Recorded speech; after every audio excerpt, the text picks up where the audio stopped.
बंशीधरं तोत्रधरं नमामि मनोहरं मोहहरं च कृष्णं मालाधरं मधुरं धरं च पार्थस्य सारथ्यकरं च देवम् कर्तव्यदीक्षां च समत्वशिक्षां ज्ञानस्य भिक्षां शरणगतिं च ददाति गीता करुणाद्रभूता कृष्णेन गीता जगतो हिताय। अथ दशमोऽध्यायः। ओम श्री गणेशाय नमः। श्री कृष्णचंद्र परमात्मने नमः। ओम ह्रीं रामाय नमः। ओम ह्रीं वेंकटेश्वराय नमः। ओम ह्रीं सांब सदाशिवाय नमः। ओम ह्रीं जगदम्बिकायै नमः। ह्रीं पार्श्वनाथाय नमः। ह्रीं पद्मावत्यै नमः। ह्रीं राधावर कृष्णचंद्राभ्याम नमः। 10वें अध्याय की भूमिका। श्री भगवान 7वें अध्याय में अपने हृदय की बात विज्ञान सहित ज्ञान कह रहे थे। उसी समय जब बीच में 8वें अध्याय के आरंभ में प्रश्न अर्जुन ने किया और वहां फिर बात कहने में कुछ परिवर्तन हुआ, तब भगवान ने फिर से विज्ञान सहित ज्ञान कहने के लिए 9वें अध्याय का प्रारंभ किया और उसकी समाप्ति में भगवत परायणता की बात की। फिर भी भगवान के मन में और ज्यादा कहने का भाव रहा, इसलिए अपने कथन से संतोष न हुआ। उसी तरह भक्त को भगवान की बात सुनते तृप्ति नहीं हुई, जैसे 10वें अध्याय के 18वें श्लोक में, इसी अध्याय के 18वें श्लोक में आएगी। क्योंकि कभी कभी ऐसा होता है कि कितना भी सुनने के बाद तृप्ति नहीं हो पाती है। त्वमक्षरं परमं वेदितव्यं त्वमस्य विश्वस्य परं निधानं त्वमव्ययः शाश्वतधर्मगुप्ता सनातनस्त्वं पुरुषो मतो मे। आप जानवा योग्य परम अक्षर ब्रह्म છો।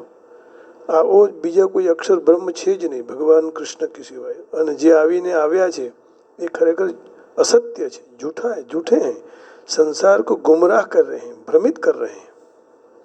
अक्षर ब्रह्म हैं आप, सारे जगत के परम आश्रय हो, आप ही सनातन धर्म के रक्षक हैं, आप ही अविनाशी सनातन पुरुष हैं, ऐसा मेरा मत है। तो ये मत अर्जुन का है ना। अर्जुन भगवान को कह रहे हैं कि प्रभु आप ऐसे हैं। जब भगवान ने उनको विश्व स्वरूप बताया तब की बात है। तो उसी तरह अपने प्रिय भक्त अर्जुन की ओर अपने हृदय की बात कहते कहते भगवान को तृप्ति नहीं हुई, क्योंकि भगवान के हृदय की गोपनीय बात भक्त के सिवाय संसार में अन्य कोई सुनने वाला नहीं है। इसलिए भगवान अर्जुन के बिना पूछे ही कृपा पूर्वक 10वें अध्याय का आरंभ कर देते हैं। क्या बोलते हैं भगवान, कितने प्रसन्न हो गए भक्त पर।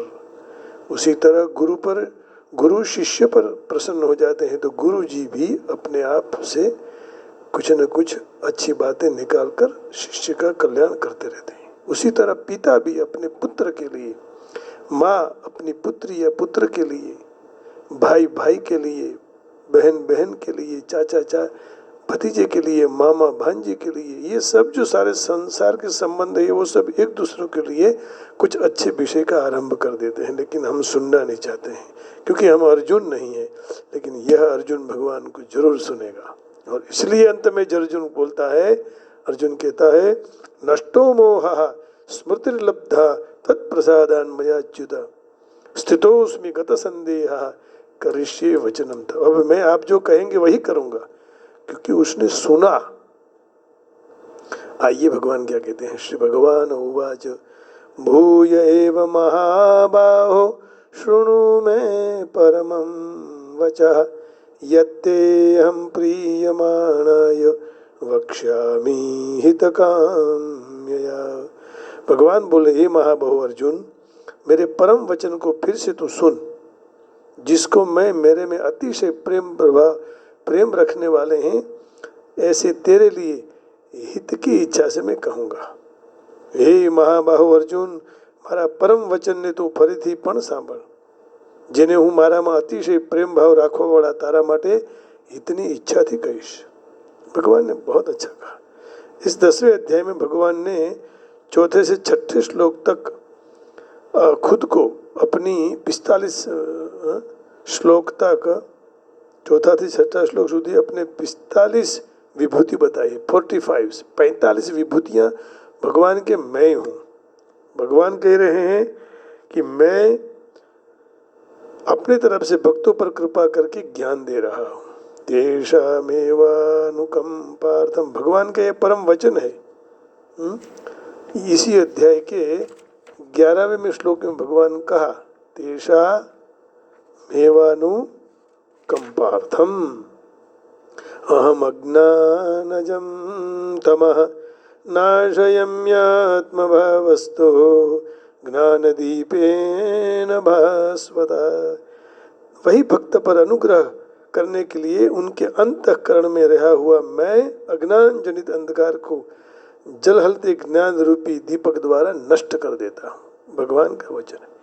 तेषामेवानुकंपार्थम अहम अज्ञानजं तमः नाशयम्यात्मभावस्थो ज्ञानदीपेन भास्वता। अब देखिए भगवान ये कह रहे हैं कि तृप्ति नहीं होती है और बिना कहे भगवान ने आरंभ कर दिया।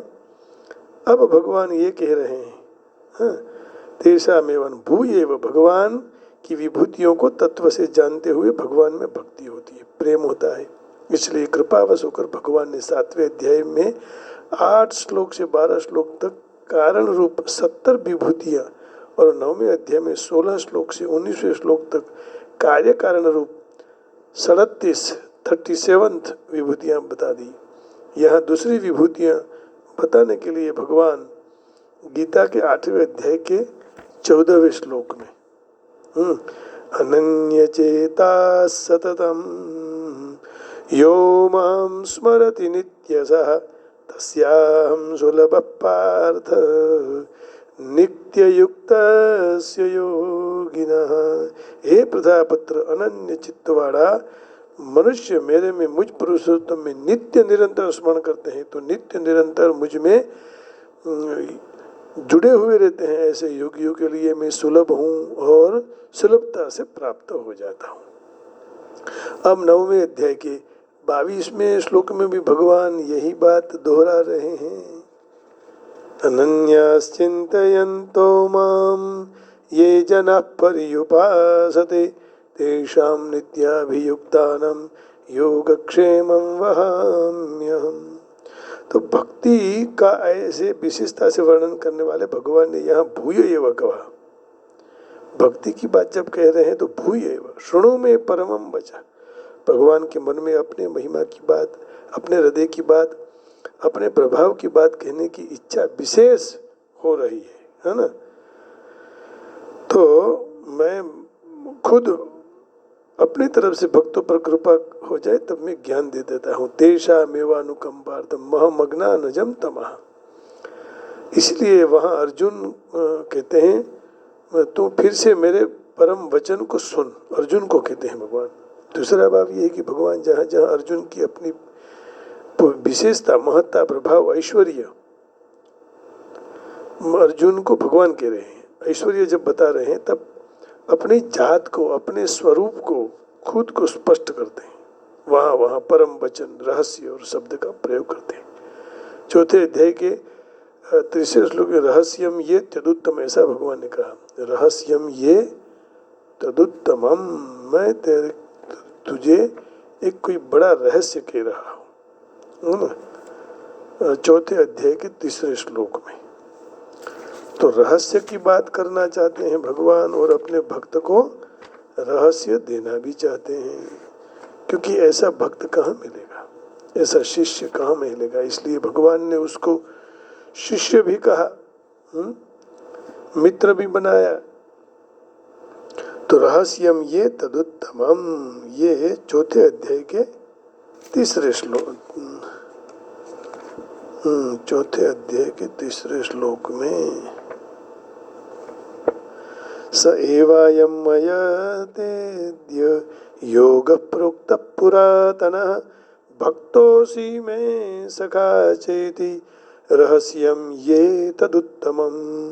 तू मेरा भक्त है और प्रिय सखा है, इसलिए ये पुरातन योग आज मैं जो तुझे कहा है यह बहुत उत्तम है और रहस्य से भरा हुआ है। किसी को नहीं कहता मैं ऐसे, और कहा भी है ना कि ऐसे तैसे को दीजिए नहीं, योग्य को दीजिए। जैसे गणपति अथर्वशीष में आता है अशिष्याय न देयम, अशिष्य को मत दीजिए। यो यदि मोहात् दास्यति स पापीयन् भवति। तो जिसको सूर्य ने उपदेश दिया था, वही मैं तेरे रथ को हाँकता हुआ तेरे सामने उपस्थित हूँ। 18वें अध्याय में और 64वें श्लोक में शृणु में परमम वचा, 18वां अध्याय का 64 श्लोक में भगवान कह रहे हैं सर्वगुह्यतमं भूयः शृणु मे परमं वचः इष्टोऽसि मे दृढ़मिति ततो वक्ष्यामि ते हितम्। सबसे अत्यंत गोपनीय वचनों से भी अति गोपनीय सर्वोत्कृष्ट वचन को फिर मेरे पास सुन, मेरा अत्यंत प्रिय मित्र है, इसलिए विशेष हितकारी वचन मैं तेरे लिए कहूँगा।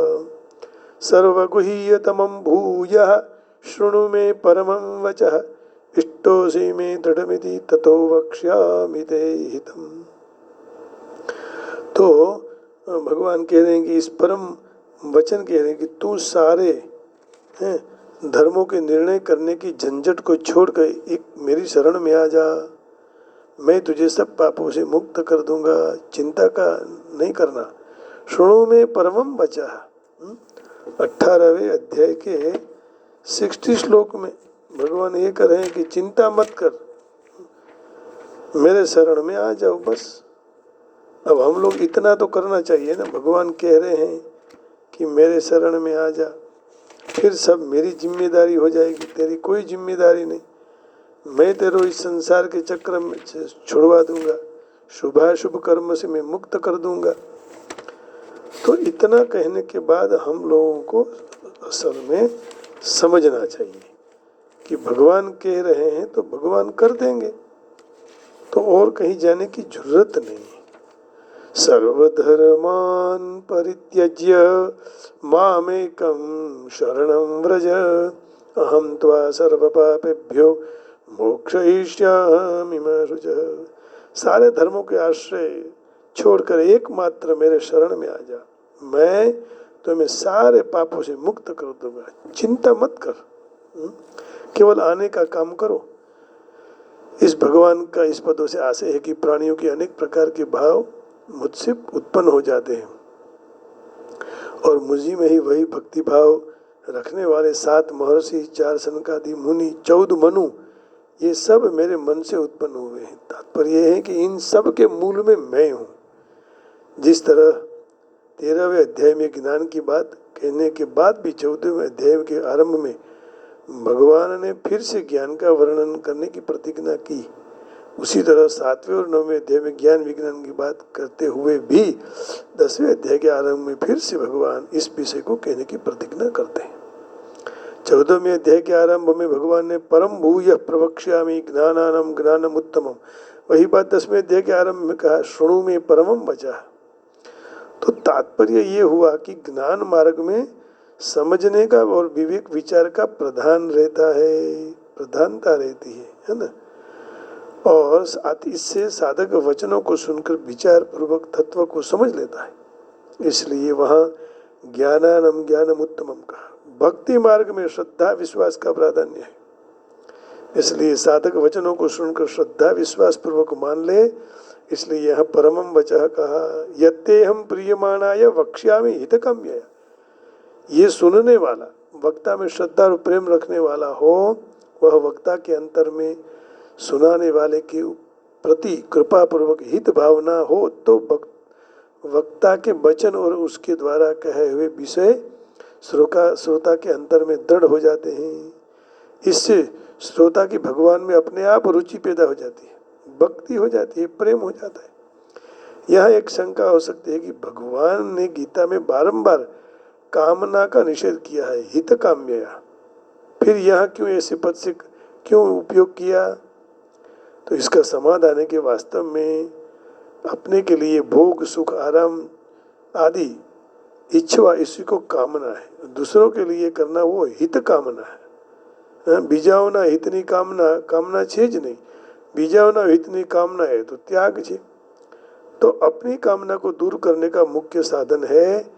इसलिए भगवान सबको अनुकरण करने के लिए आदर्श रूप से कह रहे हैं कि जिस तरह से मैं हित की कामना कह रहा हूँ, उसी तरह मनुष्य मात्र अपने प्राणी मात्र की इतनी कामना के लिए सबके साथ यथा योग्य व्यवहार करें। इससे अपनी कामना दूर हो जाएगी। प्राणी मात्र को हित की कामना रखने वाले मेरे सगुण स्वरूप की प्राप्ति हो जाएगी। ते प्राप्नुवन्ति मामेव सर्वभूत हिते रताः, ते प्राप्नुवन्ति मामेव सर्वभूत हिते रताः। ते प्राप्नुवन्ति मामेव सर्वभूत हिते रताः, वही मुझे प्राप्त कर लेते हैं, सर्वभूत हित में रहने वाले।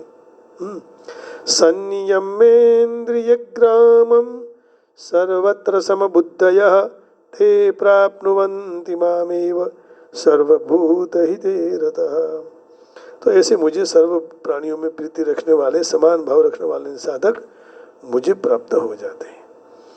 निर्गुण स्वरूप की प्राप्ति भी हो जाती है। लभन्ते ब्रह्म निर्वाणम सर्वभूत हिते रतः। तो अर्जुन युद्ध क्षेत्र में आकर विजय की कामना न रखे हुए अपना कल्याण चाहता है, इसलिए उसके लिए महाबाहो संबोधन की। इस संबोधन अर्जुन की श्रेष्ठता का, उपदेश धारण करने का, सामर्थ्य का और अधिकार का सूचन करता है। परमम वचः, जीव मात्र का कल्याण करने वाले होने से भगवान के वचन परम अर्थात अत्यंत श्रेष्ठ है। सारे जीवों का कल्याण करने वाली होने से गीता विश्वम्भर की प्रिय विश्व वंद्या है। वक्ष्यामि हित काम्य, अर्जुन सारे जीवों को प्रतिनिधि हैं। खुद का जो हित इच्छते हैं ना, लेकिन अर्जुन सबके हित इच्छते हैं, इसलिए भगवान उनके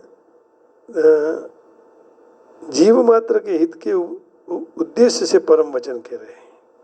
अर्जुन तो निमित्त है, कल्याण के सिवा जीव का अन्य कोई हित है ही नहीं। भगवान के वचन भी कल्याण करने वाले, उनका उपदेश कल्याण करने वाला है। इसलिए भगवान की वाणी में जीवन का विशेष कल्याण, परम हित छुपा हुआ है।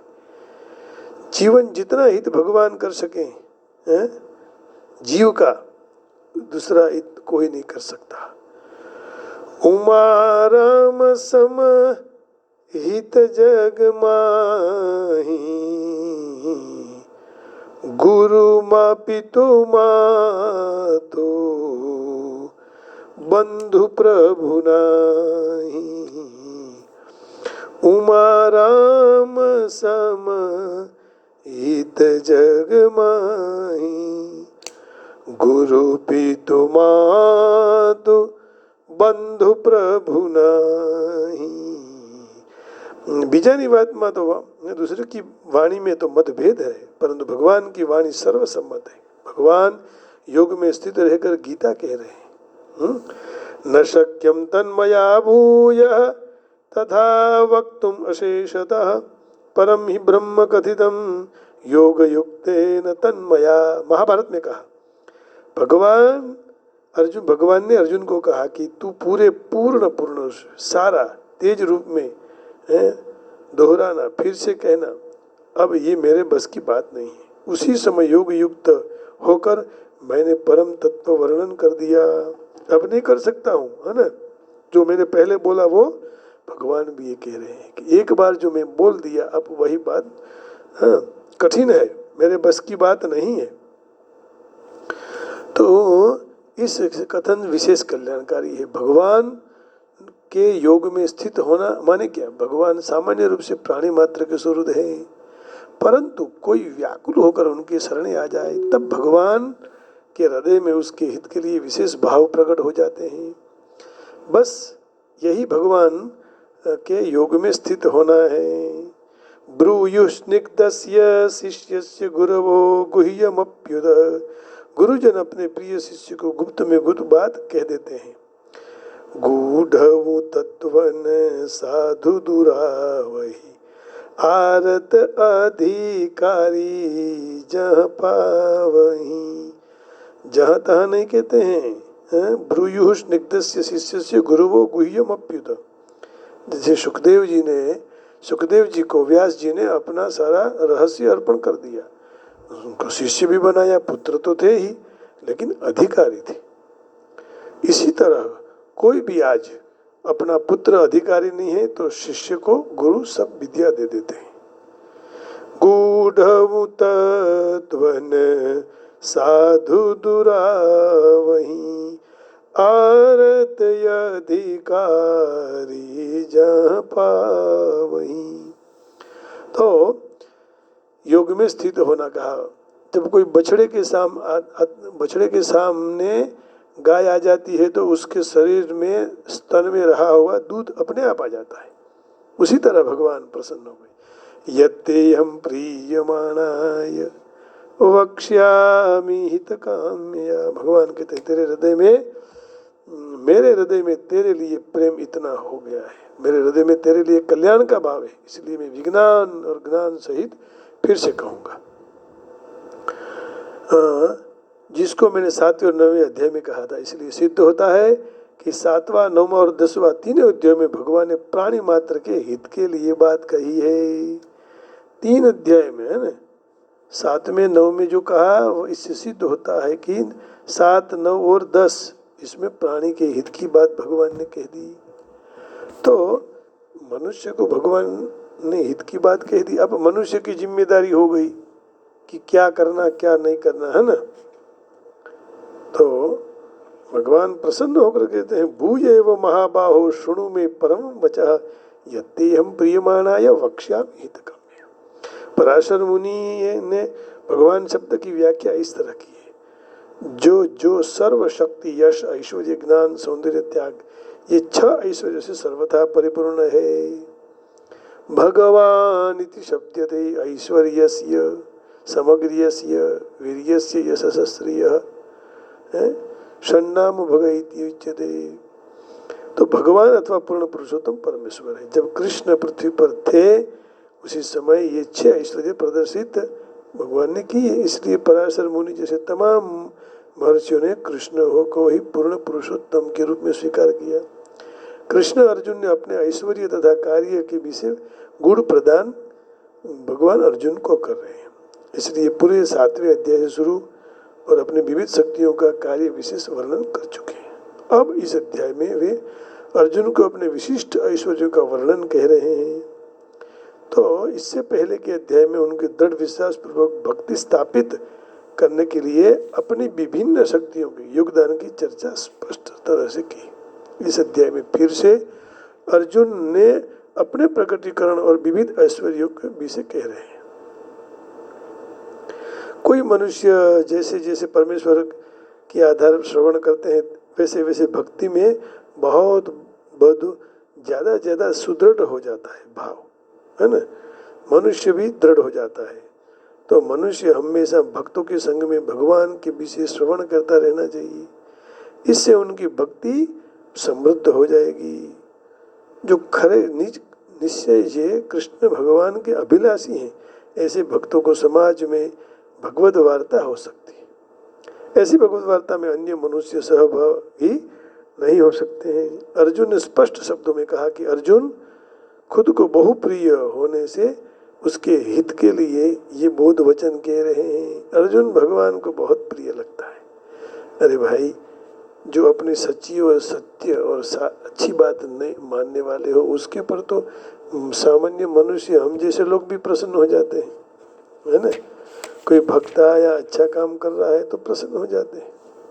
भरी भीड़ में ही लागे एकल वायु, ભરી ભીડ છે અંદર હે, પણ છતાં એકલવાયુ લાગે છે। શું છે આપણી પાસે? સત્ય છે, અભય છે, સત્વસંશુદ્ધિ, योग है, ज्ञान है, विज्ञान है, ईश्वर है, स्वर है, ईश्वर है, सब है, फिर भी मन दूर पणु साले निकटतानु भरी भीड़ मही लागे एकलवायु અહીં ભટકે જનો ન ભેટતા को भावती મળે છો ને પરસ્પર પરંતુ દાવથી નહીં કો દુઃખ સમજતા બીજા ઘાવનું ભરી ભીડ મહી લાગે એકલવાયુ દિશે વાણી વિલાસના ઝરણ ભાવનું શૂન્ય શબ્દોની પાછળ ના દિલે આવતું શુષ્ક વહેવારે મનડું ગભરાટ પામતું ભરી ભીડ મહી લાગે એકલવાયુ અહીં આમ તો ઘણા છે ને આમ વળી કોઈ નથી સઘળા છે મારા તો પણ પોતાનો નથી છોને સમજાયું તોય ના હૃદયમાં તો ભરી ભીડમાં લાગે એકલવાયુ ચકાચક હોલ ભર્યો હોય પણ આપણો કોઈ ન હોય ભગવાન સિવાય સહુ સ્વાર્થની દિવાલો ચણીને બેસતા થતા જડના મિલન નહીં કોઈ ફાવતા नहीं चेतन ने निरखी चेतन नाच तू भरी भीड़ मही लागे एकलवायु भरी भीड़ मही लागे एकलवायु। अब 10वें अध्याय के प्रथम श्लोक की शुरुआत अब करेंगे कि इंग्लिश में उसका अर्थ क्या रहता है। भूय एव महाबाहो शृणु में परमम वचा। The supreme personality of Godhead said, listen again, O mighty armed Arjun, મહાબાહો, જેના બાહુબળ છે ને, ખાલી શક્તિ નહીં બુદ્ધિ પણ છે. Because you are my dear friend, for your benefit I shall speak to you further, giving knowledge that is better than what I have already explained. भूय एव महाबाहो शृणु में परमं वचः यत्तेहं प्रियमाणाय वक्ष्यामि हितकाम्याय। मैं तेरे हित के लिए कह रहा हूँ। मैंने पहले भी कह दिया था 7वें अध्याय में और 9वें अध्याय में और फिर 10वें अध्याय में कह रहा हूँ, 8वें भी कह दिया। The supreme personality of Godhead said, listen again O mighty armed Arjun, because you are my dear friend. For your benefit I shall speak to you further, giving knowledge that is better than what I have already explained. तो जो मैंने कह दिया था पहले वह भी मैं फिर से आपको कह रहा हूँ, आप सुनिएगा, क्योंकि मुझे तेरा हित इच्छना है, तेरा कल्याण मैं करने जा रहा हूँ। अभी हम कैलाश के निवासी एक भगवान का भजन गाएंगे। कैलाश के निवासी नमो बार बार हूँ, कैलाश के निवासी प्रभु बार बार हूँ, आयो शरण तिहारी प्रभु तार तार तू, आयो शरण तिहारी प्रभु तार तार तू। भक्तों को कभी शिव तूने निराश ना किया, मांगा जिसने वही वरदान दे दिया। बड़ा है तेरा दायरा बड़ा दातार तू, आयो शरण तिहारी प्रभु तार तार तू। बखान क्या करूं तेरी राखों का ढेर का, चपटी बभूत में है खजाना कुबेर का। है गंगाधर मुक्ति द्वार ओमकार तू, आयो शरण तिहारी प्रभु तार तार तू। क्या क्या नहीं दिया तूने, हम क्या प्रमाण दे, बस गए शंभु त्रिलोक तेरे नाम से। जहर पिया जीवन दिया, कितना उदार तू, आयो शरण तिहारी प्रभु तार तार तू। तेरी कृपा बिने न हिले एक ही अणु, लेते हैं श्वास तेरी दया से तनु तनु। है एक दाद एक बार मुझको निहार तू, आयो शरण तिहारी प्रभु तार तार तू। कैलाश के निवासी नमो बार बार हूँ, आयो शरण तिहारी प्रभु तार तार तू। आयो शरण तिहारी, आयो शरण तिहारी प्रभु तार तार तू। आयो शरण तिहारी प्रभु तार तार तू। नमः शिवाय ओम नमः शिवाय, हर हर बोले नमः शिवाय। नमः शिवाय ओम नमः शिवाय, हर हर बोले नमः शिवाय। नमः शिवाय ओम नमः शिवाय, हर हर बोले नमः शिवाय।